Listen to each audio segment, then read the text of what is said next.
Hi everyone, it's Deb at Global Travel and Medical here. Um, I've just come on to say I've just had a really interesting conversation with someone who is aligned to the NHS and believes in, you know, the issues that are going on in the NHS today.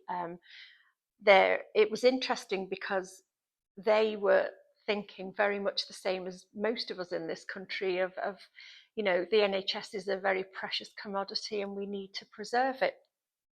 And when I was training as a nurse, I had a wonderful tutor who used to teach us about NHS politics, about the politics of healthcare, how the system worked, etc., etc. Now I'm going back quite a way here, but hear me out.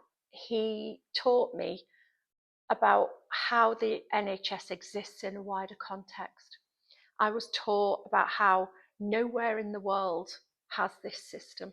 Nowhere. It was part of a wonderful initiative along with our housing that enabled people to have a quality of life. It enabled people not to worry about calling for medical help.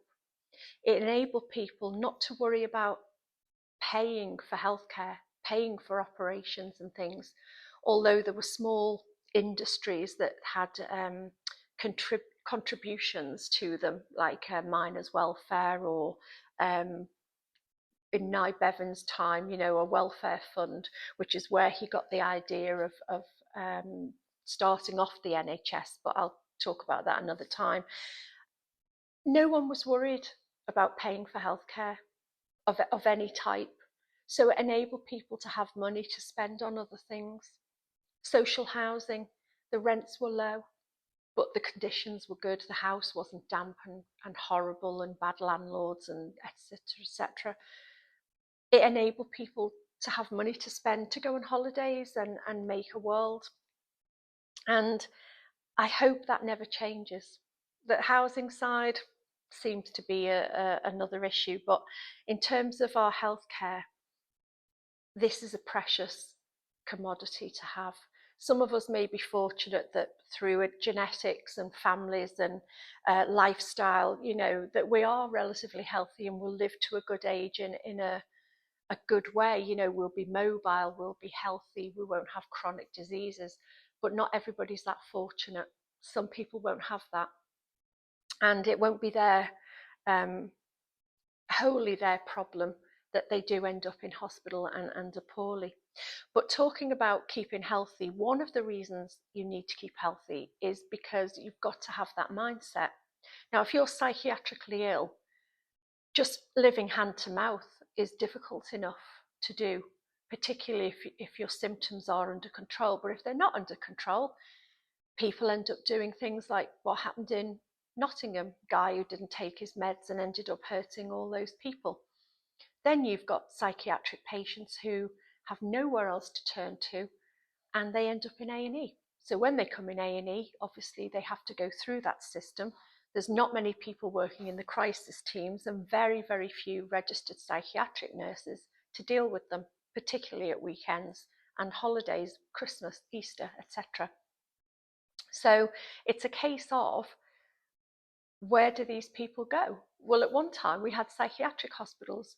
So if you were an alcoholic, you were withdrawing, you were struggling, you weren't looking after yourself, or you had chronic schizophrenia or bipolar, you went to the psychiatric hospital and you were cared for, you were fed, you were watered, you had somewhere to get clean clothes and a shower, your symptoms were managed.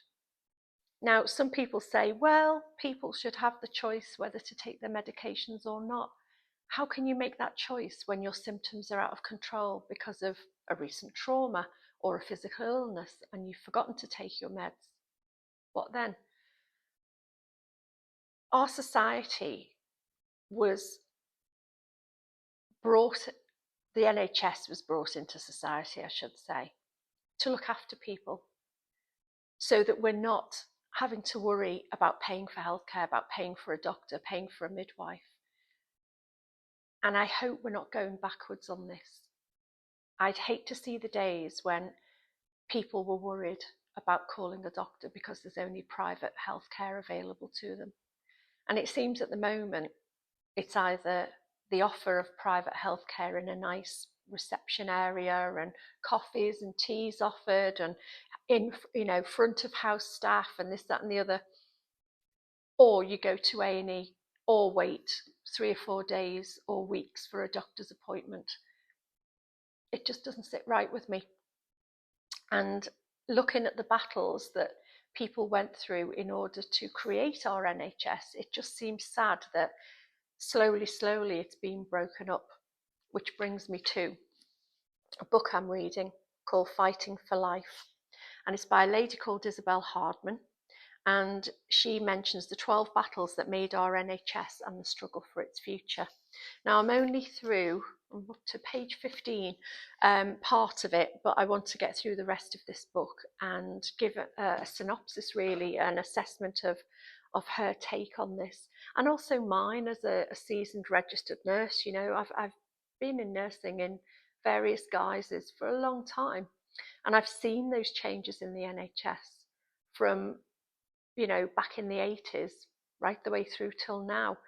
And some of it I'm not very keen on what I'm seeing, particularly the way our student nurses are being treated, lack of a bursary, how hard nurses are working, and our colleagues, the doctors.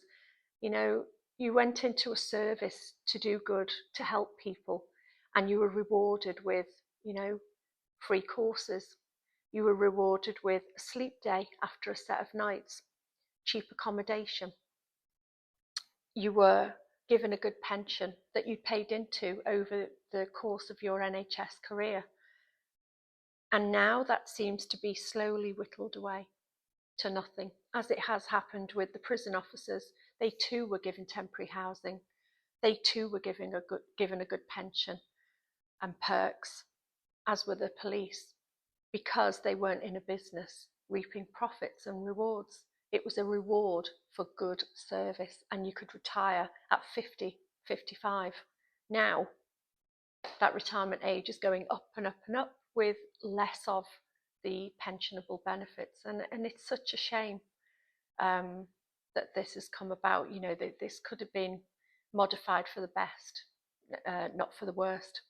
Anyway, I'm going to work my way through this book and start making more and more videos about the NHS and how you can negotiate it for the better, and in a safe way that is not going to cost you lots and lots of money going forward, but more to the point, how you can look after yourself. And I'll point you to the resources that can help you do that, so that you can go forward and have a decent, mobile, relatively disease-free future.